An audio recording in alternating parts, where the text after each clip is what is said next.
Gue tuh kadang suka mikir ya, kalau ada orang lagi cerita, lagi sedih gitu kan, itu langsung tiba-tiba dikaitin sama iman gitu. Gue tuh kurangnya apa ya? Ibadah. Kurang ibadah.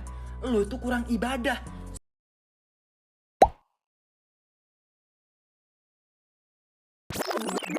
Serius, coba deh perhatiin. Kayak kalau misal lagi ada orang cerita nih, gue lagi sedih nih, tiba-tiba pasti langsung dijawab, yang sabar ya. Standar. Kalau dia lanjut cerita sedikit lagi nih, kok gue kayaknya lagi banyak masalah ya, gue lagi stres nih. Jawaban yang keluar apa? Lu kayaknya kurang ibadah dah. Kalau dia mulai jujur banget nih, kok hidup gue berat banget ya perasaan. Pasti jawabannya udah paket lengkap nih. Ibaratnya lu langsung bakal dikasih jawaban, itu iman lu tandanya lagi diuji. Gue kadang suka mikir ya, kenapa orang bisa ngerespon secepat itu. Ibarat kata kayak kita lagi nonton film nih, nonton film kita udah bisa kasih reaksi endingnya gitu, udah bisa ngasih plot di akhir gitu. Padahal kita belum tahu perjalanannya kayak gimana gitu. Orang baru buka cerita, kita udah langsung kasih kesimpulan. Padahal kalau dipikir-pikir, mereka cerita itu tuh bukan cari solusi, mereka cuman butuh didengerin aja. Okay. Kadang dia tuh cuman pengen denger ada orang yang bisa ngerti dia gitu. Wah, pasti masa lalu berat banget ya.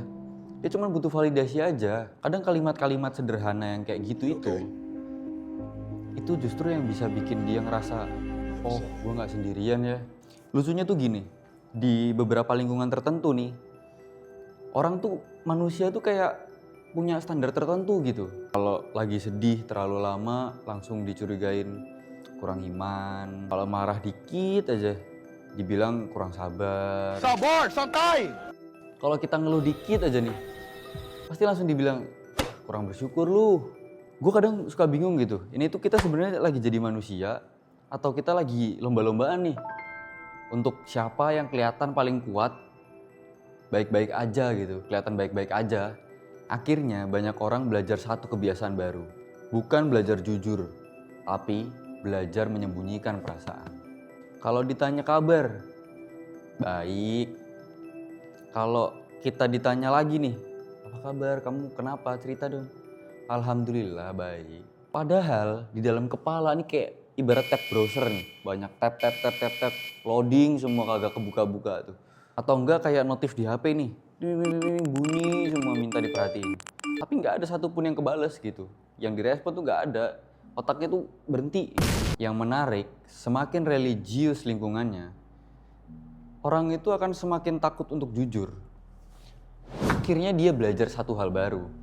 Kalau lu lagi sedih, kalau gue lagi sedih nih, udahlah gue diem aja, senyumin aja. Dan anehnya lagi, jadi banyak orang yang ahli dalam hal itu. Ahli kelihatan kuat, ahli kelihatan tenang, dan ahli kelihatan baik-baik aja. Padahal di dalam dirinya, dia lagi berjuang sendirian. Gue dalam hati mikir, burnout itu kan kondisi psikologis ya. Tapi diagnosisnya tuh langsung spiritual. Ibaratnya kayak lu mau nambelin motor nih, motor lu mogok gitu. Lu bawa ke montir dan montirnya tuh langsung jawab, ini mah kurang doa aja mas. Sekali lagi ya gue bilang, nasihat agama itu nggak salah, nggak salah sama sekali. Nasihat agama itu bisa sangat amat menenangkan hati. Cuman balik lagi, waktunya itu pas apa enggak gitu. Ibaratnya nih, orang lagi tenggelam, bukannya ditarik dulu, malah diajarin teori berenang dulu. Ada satu hal yang kita sering lupa. Manusia itu punya emosi. Bisa sedih, bisa kecewa, bisa lelah. Dan semua itu wajar. Dan itu bukan pertanda kalau iman tuh lagi rusak. Itu cuma pertanda kalau hidup emang lagi berat aja. Jadi mungkin lain kali kalau ada teman lu bilang, gue lagi capek nih. Kadang lu cukup bilang gini aja, cerita aja, gue dengerin kok.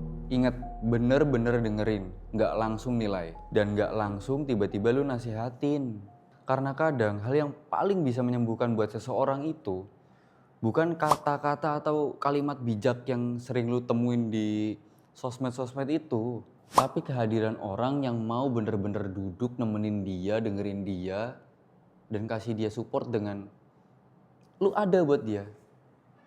Lu temenin dia. Dan kalau kamu lagi ngerasa hidup ini lagi nggak baik-baik aja, dan lu butuh teman cerita gitu, nggak ada salahnya cari bantuan profesional. Sekarang ini di dunia digital ini udah banyak banget kok layanan konseling yang bisa bantu kita memahami diri kita sendiri gitu. Salah satunya nih ya, di bening psikologi. Kadang ngobrol dengan psikolog bisa membantu kita untuk memahami masalah dari sudut pandang yang nggak kita tahu. Karena pada akhirnya menjaga kesehatan mental adalah bentuk dari mencintai diri sendiri. Dan mungkin kita semua perlu belajar satu hal sederhana, bahwa manusia yang punya perasaan tidak pernah bertentangan dengan orang yang beriman. Kadang jujur terhadap perasaan adalah langkah pertama untuk sembuh.